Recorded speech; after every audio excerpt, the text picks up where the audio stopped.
Hello, friends. Welcome to this week's episode of Tracy Schott's Voices for Change show.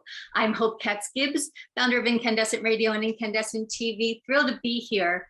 As you know, Tracy is the award-winning producer and director of an amazing film called Finding Jen's Voice. It gives us tremendous insight and empathy into intimate partner violence. This month, Tracy is focusing on this issue in the Black community with this show and her webinar.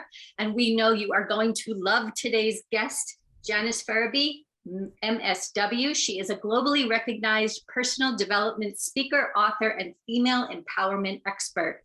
Truly amazing.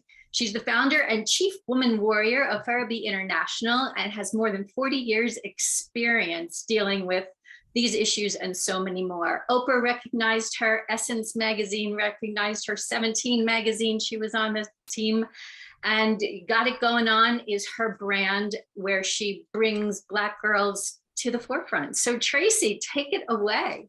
Thanks, Hope. Hey, it's good to be back. It's been a few weeks since we've been here taking a little summer snooze. I hope you're all enjoying a break from the world. Janice, thank you so much for being here. I'm so excited to do this interview. We met through a mutual MSW friend who you were in a program with at the University of Pennsylvania a few years back. Right. We were on the Dean's Alumni Council together. Yeah. So, my dear friend Santo introduced me to Janice, and when I heard what she was doing, I'm like, oh, I got to talk to this. I got to talk to this woman. And then when I found out that she was CWW, a chief woman warrior, I'm like, oh, that's my girl. I love it. So tell us about yourself, Janice. Tell us a little bit about how you got to where you are. So first of all, thank you so much, Hope and Tracy, for having me on the show. And it was wonderful when Santo just said there's somebody that you need to meet. And when we did, it was wonderful just talking with you about the work that I do. As I mentioned to you all before we came on the air, I'm a native New Yorker. I've been living here in DC for 31 years this month. I was the first African-American models editor for 17 magazine 42 years ago, which is where I started the work that I do today. I started seeing girls, on the go-sees, and just started black, white, red, yellow, and brown, just started seeing how girls were willing to kind of massage themselves into, just pretzel themselves into any kind of figure in order to be considered for the magazine. And when they were told that they weren't going to be in the magazine or on the cover or anything like that, because very few of the young ladies were ever chosen, it was like the greatest disappointment to them. And that's when I first started doing my empowerment speeches to them, letting them know that you are enough, which is one of the posters that I have. And, that no matter where you go and whether you're part of the 17 family or not, that you are worthy. And that's where the whole thing started, with the work that I do. Moved to DC, started working in real estate, and after I left fashion. And then went to University of Pennsylvania, 1996 to 98, and I had started working on my book. And the book started as a result of a program here, the DC Coalition Against Drugs and Violence, back in the 90s with former Chief of Police Ike Fullwood. And there was this Marshall Heights Midnight Basketball League. And in order to be a part of the basketball league, whether you wanted to watch, because all the girls were watching, or if you were a young man and wanted to play, you had to go through some of the workshops. And one of the workshops that I created was this empowerment workshop. The gentleman that I was, who was coordinating, he said, well, where's your book? I said, book? Here's my paper. I had stapled all the pieces of paper together. He said, oh, I thought you had a book. I said, no.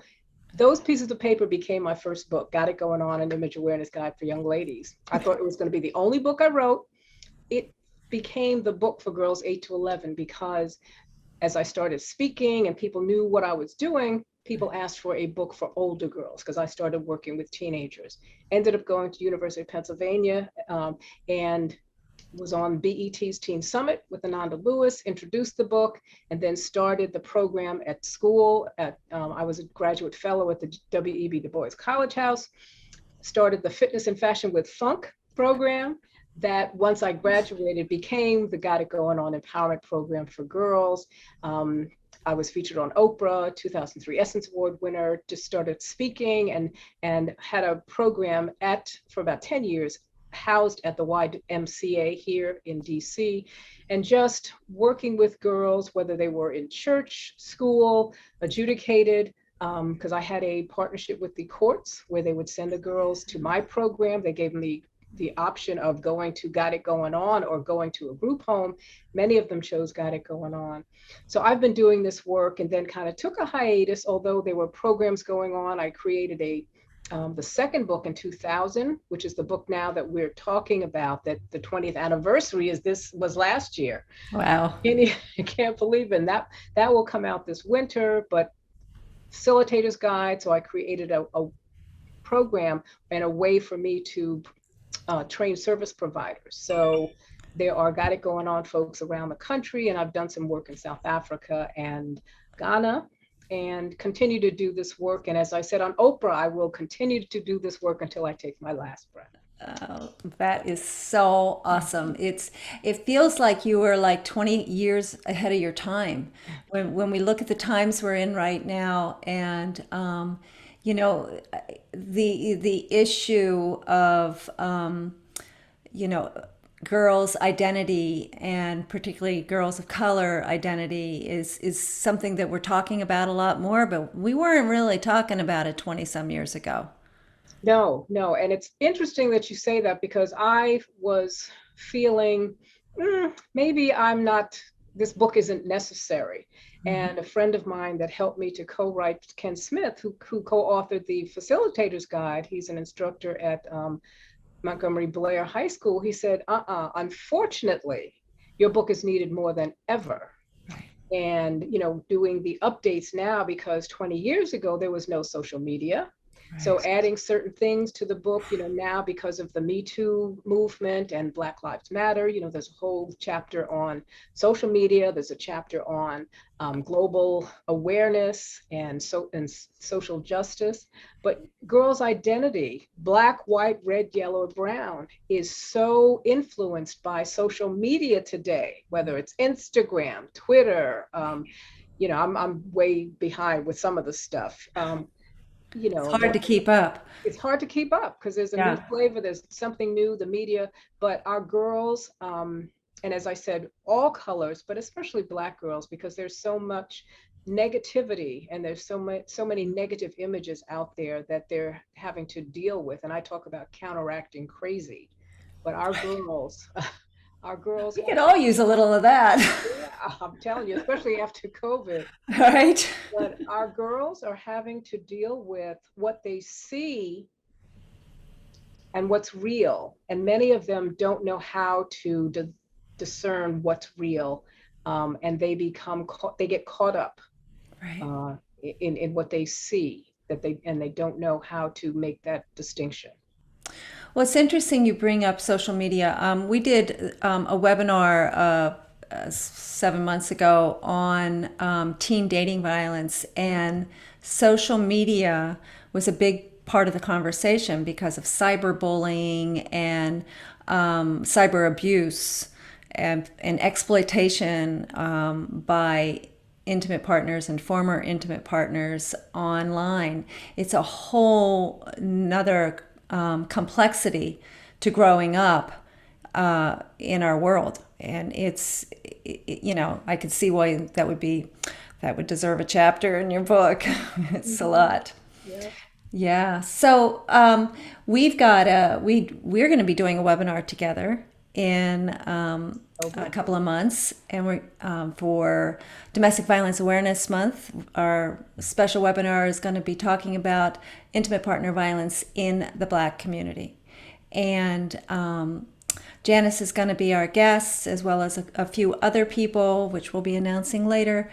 And talk to me a little bit about how intimate partner violence affects girls of color or Black girls who are teens? Well, I'm glad you asked that. One of the things that I did in doing some research, I found some information, the Urban Institute right here in DC, talking about teens and sexual violence, and just a national snapshot talking about teens ages 12 to 16, 12 to 18 are at high risk of sexual violence victimization, even higher than young women in college, which is very interesting. Right. But new estimates show that 18% of adolescent girls who report past year experiences of sexual violence by a current or former dating partner. But Black girls, and the barriers to seeking help, because Black girls don't seek the help that they need, because many of the Black girls, especially here in DC, that live in lower economic areas, there aren't as many services, they don't know about them, which means we need to do a better job in highlighting them, and that will be great for us to do in October. But also because of social media, and unfortunately because of COVID, which of course, when you were thinking about this probably a couple of years ago, COVID wasn't even around. COVID has isolated, it has made it a breeding ground for domestic dating and intimate partner violence, because these girls, as well as the women, where they used to either go to work as a safe haven or go to school as a safe haven, that is not the case now. So these young ladies who are in communities that also have come to, what do I want to say, accept violence as a way of life, because they don't have people that are modeling healthy relationships. That's one of the things that I talk about in my book. What is a healthy relationship? Right. Because a lot of our Black girls and girls of color, whether they're Latina, African, don't know what healthy relationships are, because they start learning about abusive relationships early. And what they see are abusive relationships, not only in their family, but in their community. So programs like mine, the prevention programs, are the things that we'll talk more about in October, but those are the things that are going to be really important. The prevention is such it's so important, and it's so overlooked, right? I've spent a lot of time in the last year talking about intimate partner violence, trying to raise awareness, trying to get people to understand what domestic violence really is, what intimate partner violence really is, that it's much more than black eyes and broken bones, that that the levels of control are what are the most damaging aspects of IPV. So I've spent a lot of time talking about the problem, trying to get it in front of people's faces. This is a big problem. Take it seriously. It's happening in your own backyard. Stop dismissing it. Stop saying it's happening over there. It's happening everywhere, right? But what we have not done a lot of is talking about, well, how do we treat it? How do we fix it? How do we prevent it? And the work that you're doing is so important in terms of really helping people understand what healthy relationships are, and just building that self-esteem. So give us a little snapshot into GIGO, into girls. Tell me again. Got it going on. Got it going on. Got it, GIGO, got it going on. And so tell us a little bit about what happens when a young woman enters your program. So a lot of what happens before the program, we used to have the Got It Going On Girls hip hop fitness team. So they were a group of girls that had already been through the program, because you had to have gone through the program and you tried out, but they were a dance and leadership team of girls who had their own issues, we used the hook of dancing and putting together routines, and we used to perform at the NBC4 Health and Fitness Expo. So they were kind of the out front promoters and ambassadors of what healthy girlhood looks like. Right. But they also had stories. So they were able to kind of reel in the girls, because everybody was like, well, little goody two shoes and all that kind of stuff. And they would say, no, if you come, come to our program, this is what we're going to be talking about. We're going to be talking about self-esteem and self-love and dating violence. What? Dating violence? Sexual activity, early, pregnancy and all those kinds of things that a lot of folks were not wanting to talk about, especially girls in church. And I'll tell you about that story in a minute. But so the Got It Going On girls would be the kind of the, again, ambassadors. And then I also had this book. This is the first edition, Got It Going On, 2 Power Tools for Girls. 20 years ago, that was the cover. So the book was also part of the program, but the girls would come to the program. It was issue-based, issue discussions, and physical fitness. So we would do double dutch, we would do stepping, we would do all the different types of things that the girls loved doing. Right. And then after we did that, they would crash, we would have healthy food. So it's all about what was surrounding them. And I would, every Saturday I would go to the Y and I would decorate. It looked like a girl's room. I would get all sorts of stuff from record stores around the area. So it looked like a girl's room. There was,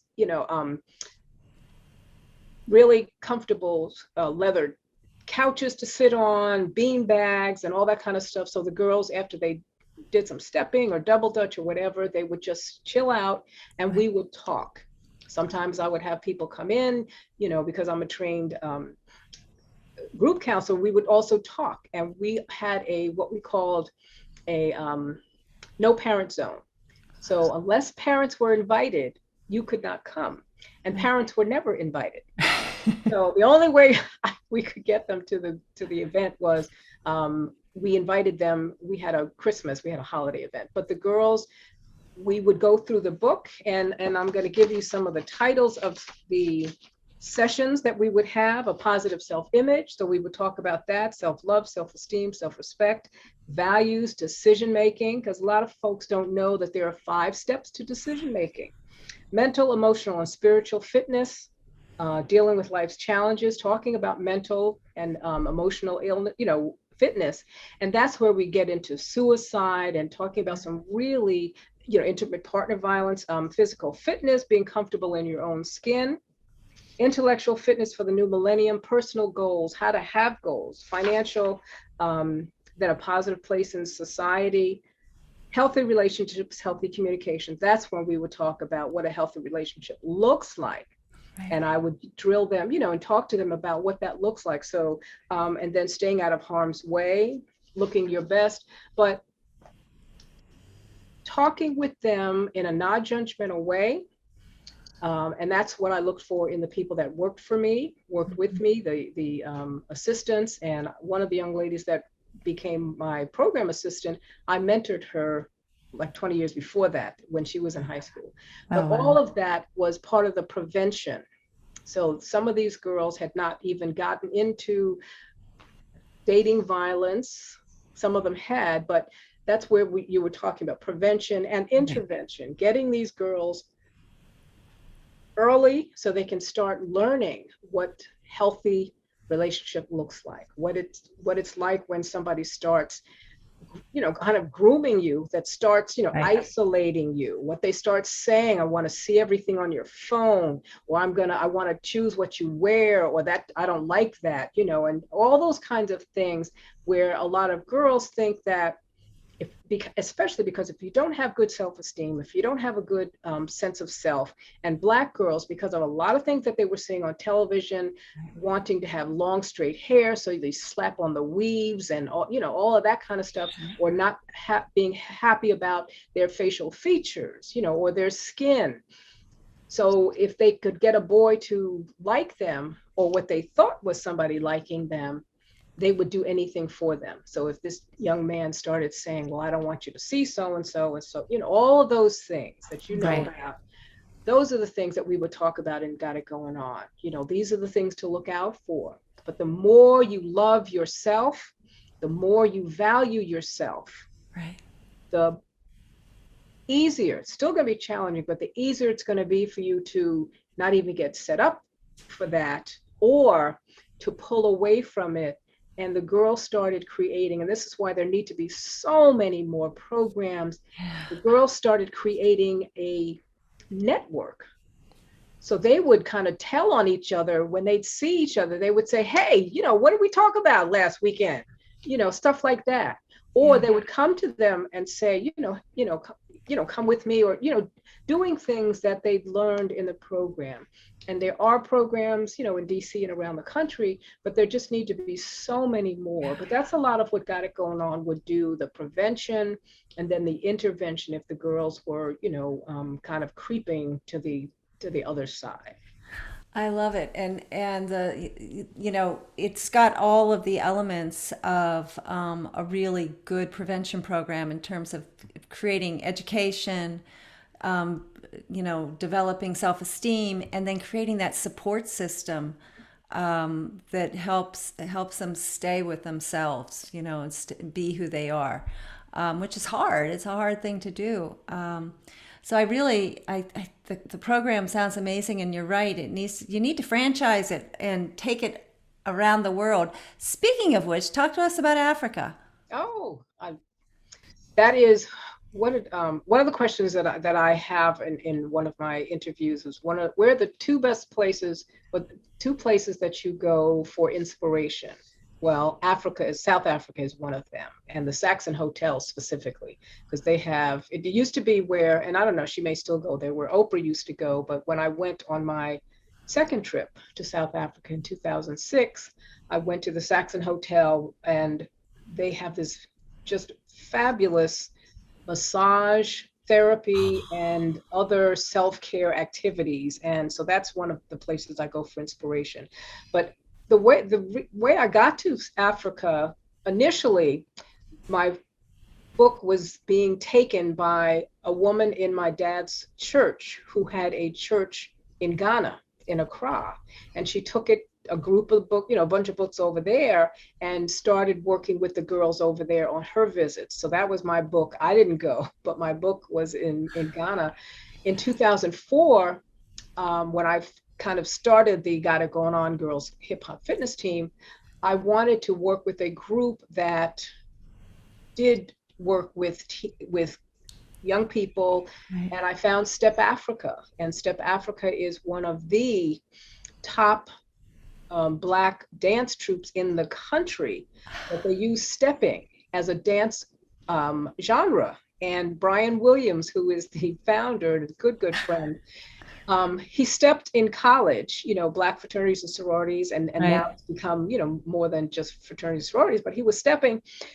And he said, I'm going to make a business out of this. And he told this to his mother, and she said, 25 years later, he is around the world. There's a stepping installation at the Museum of African American History and Culture. All that to say, in 2004, I took a delegation from Got It Going On over to South Africa because I wanted to have another experience for me, but also for the girls that I worked with. Yeah. So these were two of the Got It Going On girls.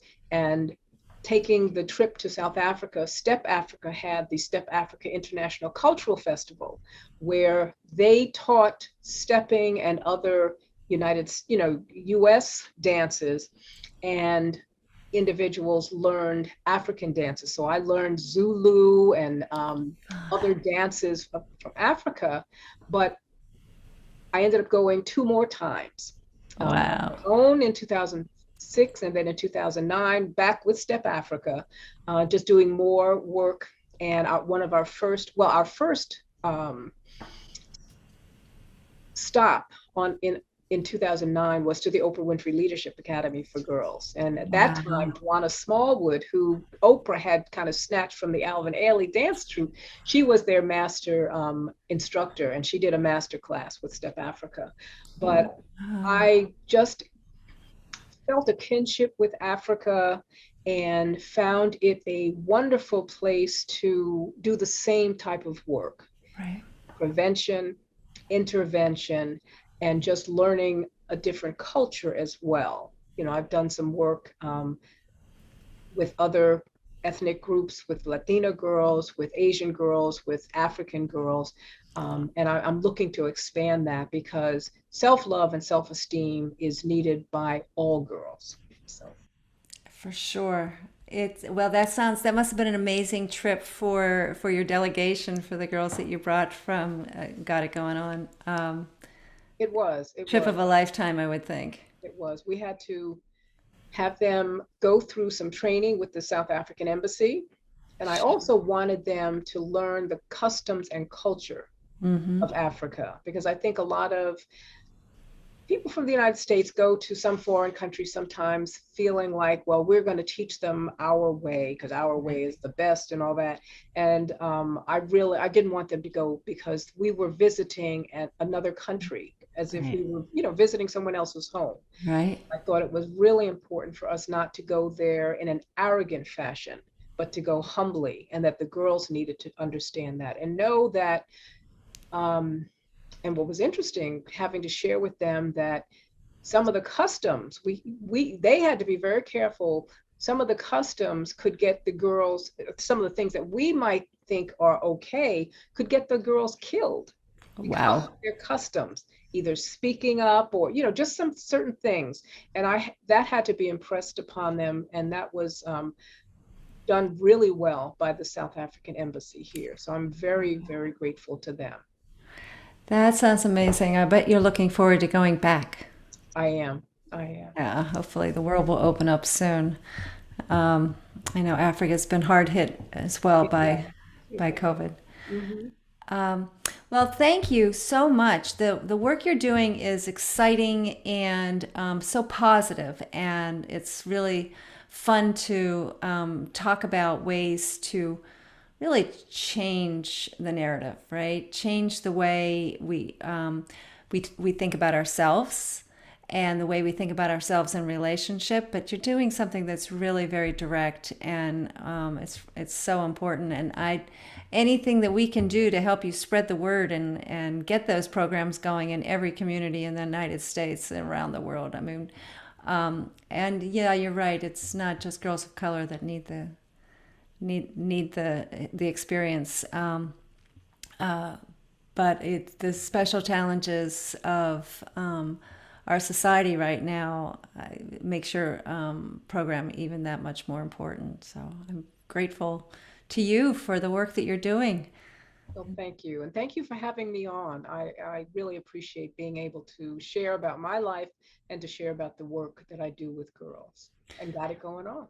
Yeah, well, we're gonna explore this some more in the context of looking at intimate partner violence in the Black community. There are unfortunately much higher rates of intimate partner violence, sexual violence, and homicide for Black women.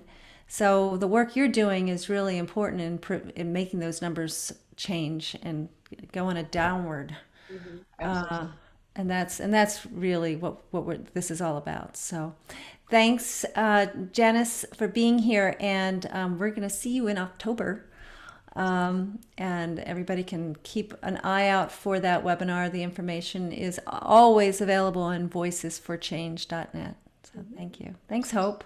Thank you. And we will definitely spread the word. I look forward to working with Tracy to help more people learn about the amazing work you're doing, Janice. I hope to feature you on my magazine, incandescentwomen.com.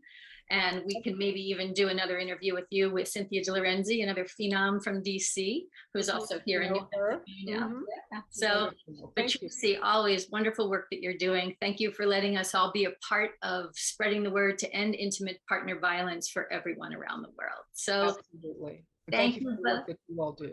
Yeah, well, we're going to keep talking and making this happen, putting an end to this horrible crime. So thank you everyone for listening. I'm Hope Katz-Gibbs with Incandescent Radio and Incandescent TV, and we will talk to you soon on the next episode of Voices for Change. Thanks for being with us today.